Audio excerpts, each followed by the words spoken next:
Welcome back to Scripture Commentary. I'm Benson. Today we are discussing worship, other supernatural beings, idols, signs, and wisdom, and human nature. All of these things are happening in the third Sunday in Lent.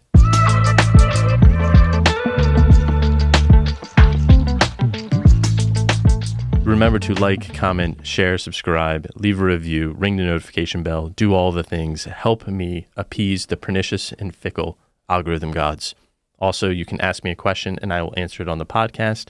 You can ask me by emailing me at BasicallyRelatedPodcast@gmail.com, or you can leave a comment in the comment section below.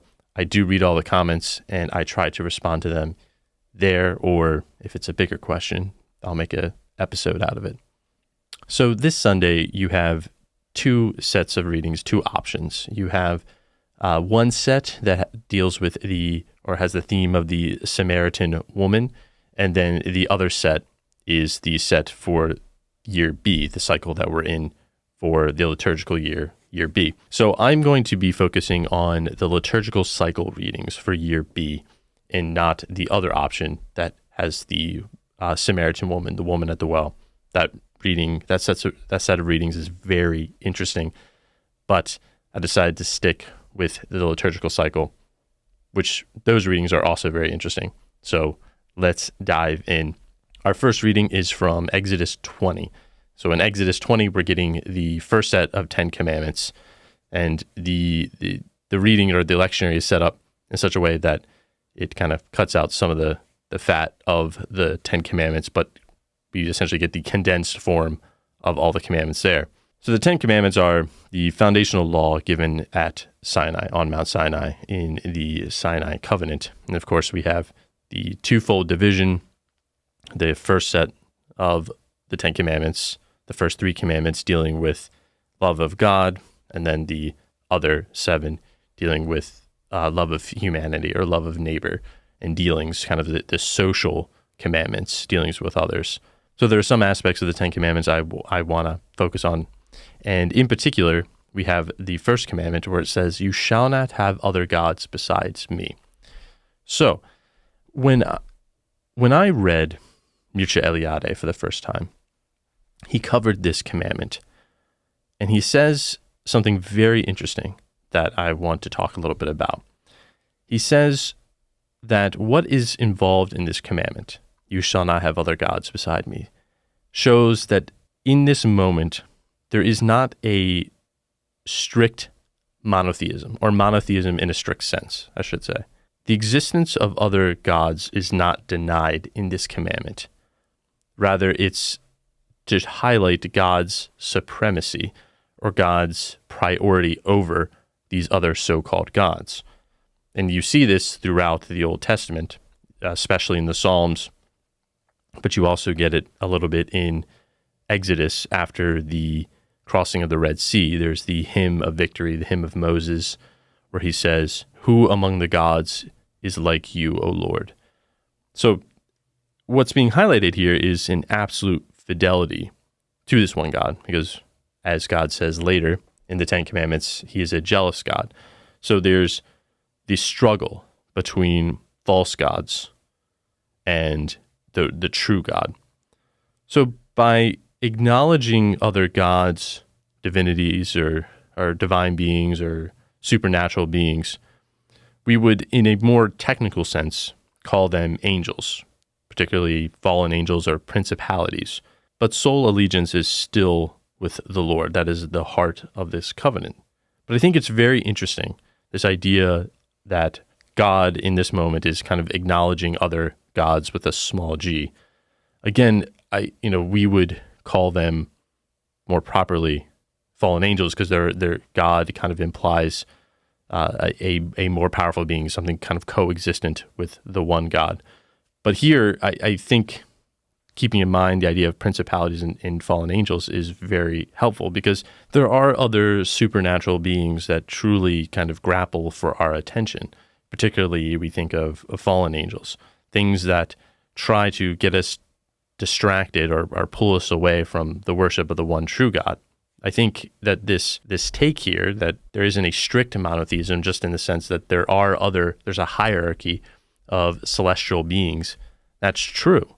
And those other beings kind of interact with us and can distract us from the worship of the one true God. That's not to say, I think the fundamental commandment here to worship God still remains, of course, and that these other divine beings don't deserve our worship and attention. Nonetheless, there is still this hierarchy that exists that we should acknowledge and realize that kind of surrounds us and distracts us. So immediately following that part where it says, "You shall not have other gods beside me," it says, "You shall not carve idols for yourselves in the shape of anything in the sky above, or on the earth below, or in the waters beneath the earth. You shall not bow down before them, or worship them. For I, the Lord your God, am a jealous God." So here we have the prohibition against idols, and Israel's not to make any images or representations of their God. Of course, in the ancient world, the pagan cults readily used imagery in their worship, and so the idea of idolatry and idols was not uncommon to the Israelites. They had just left Egypt, so they, of course, saw them there, and when they enter into the land of Canaan, they'll see it there as well. The idea of the image, the pagan idol, is not just a mere representation of the divine God, but it's the place where the divinity would manifest itself. Kind of underlying this prohibition against idols is the prohibition of making God a cult object. That just as God kind of has no name, no proper name, he also has no image. That there's kind of an attempt on the part of the Israelites, perhaps, to, if they were to make an image, this would distort God's true nature, or the true understanding of God, and that perhaps God would become something that could be manipulated. You could control God through this image, or that you, by making him graspable in an image, you can somehow have an intellectual grasp of him as well. For sure, God's, or the Lord's, self-disclosure comes in signs and wonders and theophanies, but God's presence among the Israelites is not meant to be in an object or an image or an idol, but it's meant to be his divine dwelling in the tabernacle and in the tent. So unlike other Near Eastern divinities who manifested themselves in animals or cosmic forms, God is actually conceived of in kind of exclusively anthropomorphic terms. He's described as a human is described in many ways. This is why we talk about God being jealous. Of course, the analogy there is imperfect, but it's trying to display something about God, that God's interaction with us is like a person who is jealous. These cosmic epiphanies, these cosmic events that surround God, he's to be shown as Lord of those events. God is not the storm clouds. God is not the rain. He's not the flood. He's not these powerful cosmic events, but he is Lord of those events, that he manifests himself through them, not in them. Like he's not in the storm, but he is one who controls and rides above the storm. So the fundamental error of idolatry is really a perversion of order, that it's the creature over the creator.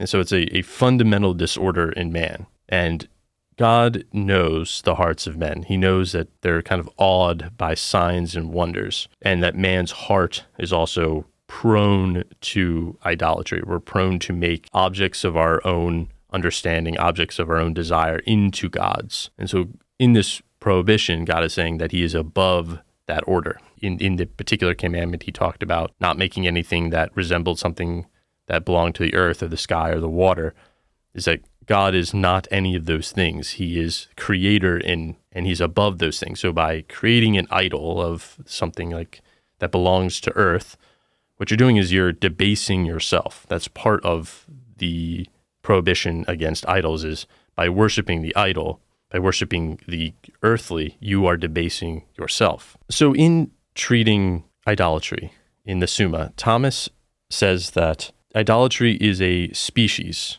of superstition. So under superstition is idolatry, and it is the vice that is opposed to the virtue of religion. And it's opposed to religion because it gives things that are, we give honor to things that are not God, or we give honor to God in a wrong way. Superstition can be either one of these things. We worship things that are not God, or we worship God in the wrong way. And idolatry is in direct opposition to the primary object of divine worship, which is God. Idolatry bestows on a creature the reverence which is due to God alone. So St. Thomas says, just as religion is not faith, but a confession of faith by outward signs, so superstition is a confession of unbelief by external worship. Thomas goes on to make an interesting note. He says that idolatry has a twofold cause. Its cause can be either in humans or in the supernatural, which usually means the demonic in this case. So he says that in the first place, in man, the first cause, we are in the habit of creating things. We are in the habit of kind of creating idols out of what he says, inordinate affections. So he cites an example from Wisdom, where he says that a father being afflicted with bitter grief made to himself the image of his son, who was quickly taken away and who had died, and therefore began to worship him as a god. What we do is in our grief or in this particular case, the father who's grieving makes an idol of his son who has died. He, both literally and figuratively, and Thomas goes on to say the same thing happens kind of with kings and rulers. Is we take the king and the ruler and we make an idol out of them. Probably what's happening in our own time. But anyway, so it's in the affections of man. We have these powerful emotions and we pour them into different objects. And by doing that, we almost give them divine life. We give them supernatural life and treat them as if they were idols or if they were gods. And then we make an idol out of them. The second cause is man kind of takes natural pleasure in representations. This is what Aristotle observes. So this belongs to man's love of sense images, right? That images, but also these images are necessary for our mental functioning. And there's nothing that is in the intellect that hasn't first passed through the senses, as Thomas says. All thought that transcends the sphere of direct sense knowledge, our senses, things we can see, touch, hear, all these things are beyond the material. We have to, in some way, represent in the material. So this is the interesting thing about the prohibition of idols, is God is saying that I am above all nature, I'm above all these things, therefore do not make an image of me, because I transcend the material world. I am utterly other. But those things, like divine revelation, that are beyond our senses and that can only be revealed to us, even these things are communicated and received through our senses in some way. So all knowledge of the supernatural has an analogy with the natural. Again, God is jealous. That is a natural analogy.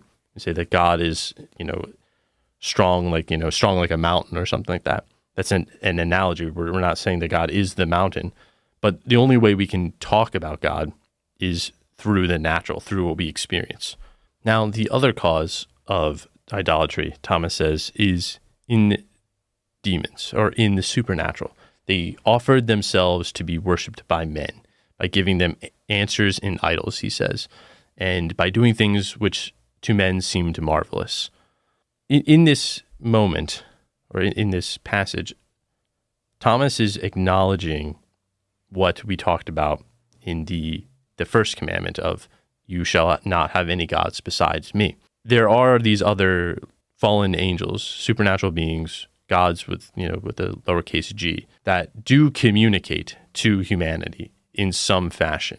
And they can do seemingly marvelous things. Therefore, humanity is prone, because we're prone to marvelous events and signs and wonders, to say that this is a god. Idolatry can be influenced by these other things that compete again for our affections and our devotion. So that's one aspect of idolatry, which is we give things to something that is not God, that is other than God. The other aspect is that we offer worship to God in the wrong way. And I think this is kind of where I think a lot of people fall into so-called superstitious practices. So this is where Thomas calls us it's the contrary vice to religion by excess. We offer God worship that is not what he asked for. And I think this is, in many ways, why some people even go to church, right? Is that they don't go to church out of the virtue of religion that we've talked about, but in some sense, it's out of superstition. It's fire insurance to go to church. They're acting in a superstitious way that if I do as God asked me to do, if I go, and perhaps in some ways I can treat him as an idol and I can manipulate him into saving me or something like that. Or if I just do these devotions in a proper way, or if I do the right amount of devotions or pray the right amount of rosaries or whatever it is, I can get God to give me what I want. That would be offering God the wrong type of worship. It's not truly an interior disposition of love, but something that is more underhanded or false or even manipulative. As I said at the beginning, making an idol is not just an offense against God, but it's degrading to humans. That idols do not grasp the nature of God, but instead harps on this idea or connects to this idea that humans naturally worship things that are superior to them, even fallen angels if they're misguided. But by worshiping things that are technically lower than God or anything lower than God, humans debase themselves. St. John the Cross has this principle that love affects a likeness between the lover and the loved object. So therefore, anyone who chooses a creature in the place of God makes an idol of that creature and becomes as low as that creature. Or perhaps, as St. John says, in some ways even lower. So love not only equates, but it even subjects the lover to the loved creature. Part of the prohibition is that God says, don't debase yourself. Don't make yourself subject to earthly things, but make yourself subject only to higher things, only to heavenly things. This subjugation becomes evident when our cravings, make us terrified of any hint of the death of that old thing. When we think about making idols of things, sometimes it's kind of cliche, but it's really true that we take natural things and we make an idol of them. And St. John the Cross is one way we can kind of identify this is by the terror we experience of losing that object. And that whatever we cling to, we give life to, again, we become equal with it because of our love. And that equality may raise us if it's God or lower us if it's a creature. We can identify the idols in our life, but by seeing where are we terrified to lose something. If God asks us to take it away or it asks us to sacrifice it, if we're terrified of it, perhaps it's a love that's turned the thing into an idol. In the covenant of Mount Sinai, there are three things that are tied together. We have worship, law, and ethics. And here we have the Ten Commandments as the law. The law is supposed to be fulfilled, or worship is supposed to be fulfilled in the very life of a man living righteously. That's proper worship. This is the true worship of God. Life, as Ratzinger says, can only become real when it receives its form from looking towards God, looking up towards God. So the cult exists in order to communicate this vision and to give life to man. So the essential connection between worship, law, and ethics is that a law without a foundation in morality becomes injustice. And when morality and law no longer originate in God and the Godward perspective, they degrade man and they kind of rob man of his highest ideals and deprive him of any sort of vision of the eternal. So any sort of ordering of human affairs with no recognition to God is a degradation of man. This is part of what happens, again, in idolatry, is that you take proper worship and you pervert it. You switch it upside down, or you reorder things. And by doing so, you don't give man a proper vision of eternal glory, but you actually give him a vision that is lower than he is. It's a degradation of him. So on the topic of kind of subverting the order, I want to switch over to the second reading. In the second reading, St. Paul is subverting or changing the Corinthians' ideology of wisdom and power, to replace it with the word of the cross. Christ crucified as God's wisdom and power. So the second reading is, Jews demand signs and Greeks look for wisdom, but we proclaim Christ crucified, a stumbling block to Jews and foolishness to Gentiles. But to those who are called Jews and Greeks alike, Christ is the power of God and the wisdom of God. For the foolishness of God is wiser than human wisdom, and the weakness of God is stronger than human strength. So Jews demand signs, and Greeks look for wisdom. So the signs which the Jews are demanding of Christ are miracles. And this demand for miracles is a refusal to trust in God, and kind of camouflages their desire to kind of keep the status quo, as some commentators say. Wisdom for the Greeks here in a religious setting, in a philosophical setting, is that they construct a religious system in which the demands are ones that are prepared to accept. That is to say, they create a system of philosophy and wisdom in which they are the ones who kind of set the parameters, as opposed to receiving those parameters. But, as St. Paul says, we preach Christ crucified, a stumbling block to the Jews and foolishness to Gentiles. So the Jews reject Christ crucified because of their messianic expectations, and the Greeks because of rationalism. That the stumbling block, the skandalon in Greek, is literally or figuratively to make one fall, to cause someone to fall down. Christ crucified makes the Jews fall away from wanting to follow Christ. But what St. Paul is trying to say is the wisdom that you're trying to seek, that the Greeks are trying to seek in philosophy, is actually foolishness to God and does not reveal God. And that to demand signs from God or to make God a rational thing which can be grasped by reason is to make God an idol. They desire a kind of conventional proofs of power and wisdom, such as miraculous signs or philosophical rationale. But again, this is going back to human nature, that we are prone to follow the most miraculous thing or the most philosophically rigorous thing or something like that, or a system of which we can grasp. Anything we can't grasp is maybe a better way to say it, we're uncomfortable with and we shun. But here St. Paul is trying to say is God is beyond both of these, that people fail to see God's wisdom and power is not something new to St. Paul. God has been kind of subverting human understanding of wisdom and power for a while, and God continues to do that in the activity of the cross.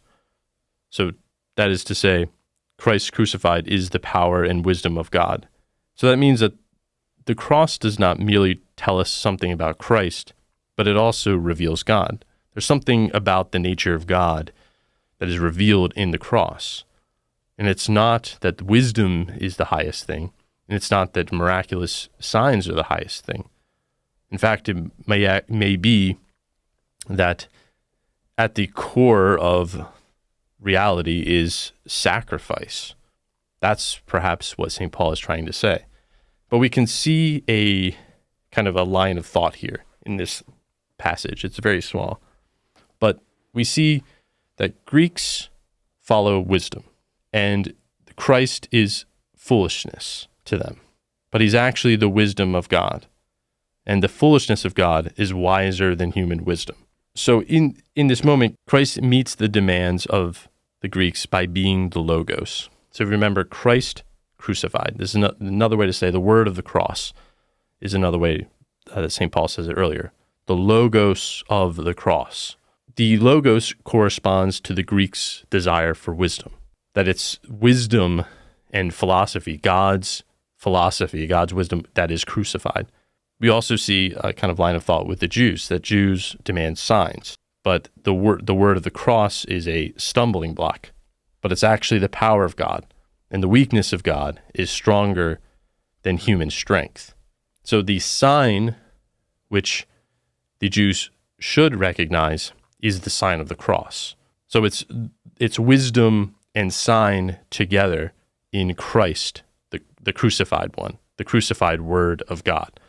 However, because they are thinking, the Gentile and the Jew alike are thinking in graspable terms, they either want to be awed by signs or they want to be able to make a rational philosophy out of this, God appears and subverts both of those and says, you think that religion or revelation is something graspable, but I'm telling to you that you could not have come to this conclusion, that the center of the universe actually, that the center of philosophy is sacrifice. That's actually the wisdom and power of God, but to the earthly mind, it's foolishness and weakness. On the topic of not grasping what is being communicated, I would like to switch over to the gospel where that scene happens. Today's gospel, we have Jesus cleansing the temple. He drives out the money changers and the animals. So I had a nice interpretation for this gospel, but then I read some writings from Pope Benedict, and his interpretation kind of ruined mine. And I think Pope Benedict's interpretation is a very enlightening one and takes us down a better path than my interpretation. So Pope Benedict's interpretation here is that the account of the money changers and Jesus driving the animals out of the temple and everything like that is sometimes interpreted as an act of holy anger, that Jesus was driving people out as if, someone's selling devotionals. It's wrong for people to sell religious things because it links business and faith. But Ratzinger points out historically, money changers had to be there because the money changers would take Roman coinage and change it for appropriate coinage. You couldn't use Roman coinage in the temple because it had the images of emperors on it that claimed to be gods. You had other divinities on there or pagan idolatry or images on there. So you couldn't use that. Likewise, they had to provide animals for sacrifice. So it was very legitimate to have money changers and animals there for sacrifice. So when Christ drives them all out, that's partly why they say, by what sign are you doing this? By what authority do you cast us out? Because they had a legitimacy of being there. They needed money changers. They needed the animals. What Ratzinger says, what's going on in this passage, is of a very fundamental nature. He says it's about worship in a new form of liturgy. That in the other gospel of the day for this Sunday, Christ says that we will not worship on this mountain or any mountain. We will not worship in Jerusalem or anywhere, but we will worship in spirit and truth. Cleansing of the temple is a prophetic, symbolic action of this new form of liturgy coming. That it's not going to be animal sacrifices. You're not going to need to exchange money to buy animals or whatever. Christ is going to be the new sacrifice. His body will be the new liturgy. As he says in response, they say, what sign can you give us that you do these? And he says, destroy this temple and I'll raise it in 3 days. But they think of the earthly temple and not the temple of his body. That's very common in John's Gospels, that the audience doesn't understand what Christ is saying, or they misinterpret the earthly for the spiritual he's trying to get at. Ratzinger's idea here is a new form of liturgy is coming. It's about worship, and we can connect this to the first reading.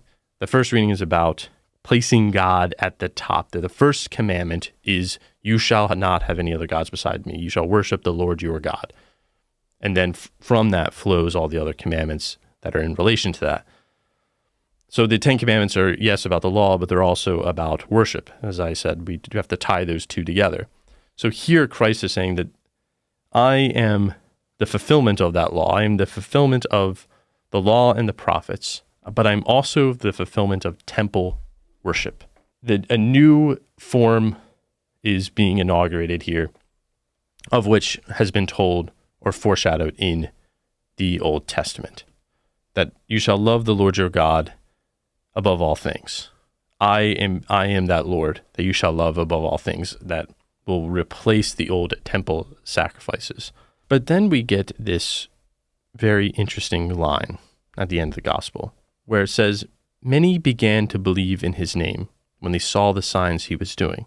But Jesus would not trust himself to them, because he knew them all and did not need anyone to testify about human nature. He himself understood it well." So people began to believe on account of the signs, not faith or an inner conviction. They believed not in him because they believed in his divinity, but rather they believed in his name, that is to say, some quality about him, that he was this prophet. Again, he acts as a prophet. It's even quoted in the gospel. It says, "Zeal for your house will consume me," a prophetic utterance. So this certainly goes back to our second reading, where it says that Jews demand signs. They want something miraculous as to why to believe him. But he does not trust them with his divinity or with his teachings or with his revealing who he is, because they're marveled by the externals. And he knows this because he knows human nature. That's what it says. That human nature is prone to idolatry. It's prone to worship the marvelous, to be kind of astounded, because, again, we're sense creatures. Whatever kind of marvels our senses, that's what we're attracted to, and that's what we typically make an idol. Now, it doesn't say what signs he was doing, but from other gospels, you can kind of piece together that he was doing, healings or other miraculous events. And so they believed that, but they didn't go deeper to believe the divinity by which Christ was doing these things. But here we get a glimpse into Christ's human nature. The Gospel of John is one of the, they call it kind of higher Christology, as the highest Christology. Right from the get-go, we have Christ is the Logos, Christ is the Word. He was pre-existent with the Father, the incarnation, everything like that. But here we get a moment where it says that he did not need anyone to testify about human nature. He himself understood it well. So on one hand, it's a test, or it's a verse about Christ's human nature, that he's truly human. But on the other, when it says he knew it, he himself understood it well, it's not just because he's God that he understands human nature well, or that he has some great insight because of his divinity. But it's also because Christ was fully human, that he understands the temptation to idolatry. He understands the temptation to want to follow the marvelous. This happens to him in the temptations in the desert. Many of the temptations have to do with doing something miraculous. There's a deeper layer to all the temptations, of course. But on the surface, it's, turn this stone into bread. That would be miraculous. Throw yourself from the temple and, angels will save you. Something miraculous, something that would wow people. Christ knows that inner temptation of humanity, the kind of universal temptation to elevate the marvelous to the realm of the divinity, to worship it. But Christ is saying, in my person, by this action of cleansing the temple, I'm trying to inaugurate, I'm trying to show you or foreshadow a new form of worship that will come. It will not be in the animals. It will not be, you will not need money. You will not worship out of some sense of the marvelous nature of things, but you will worship in spirit and in truth. That the worship of spirit and truth also combines what we were talking about from the second reading of signs and wisdom, that we have the truth of wisdom incarnate in Christ. And then we have the miraculous element of the Spirit, that both of these are they're the sign of the Spirit. Both these are united in Christ crucified, and in crucified Christ is also the new form of worship, which is the sacrifice of the eternal Son to the Father. I think I'll stop there for this week. Remember, you can ask me a question and I will answer it on the podcast. You can ask me by emailing me, or you can leave a comment in the comment section below. Thank you for listening, and I will see you next week.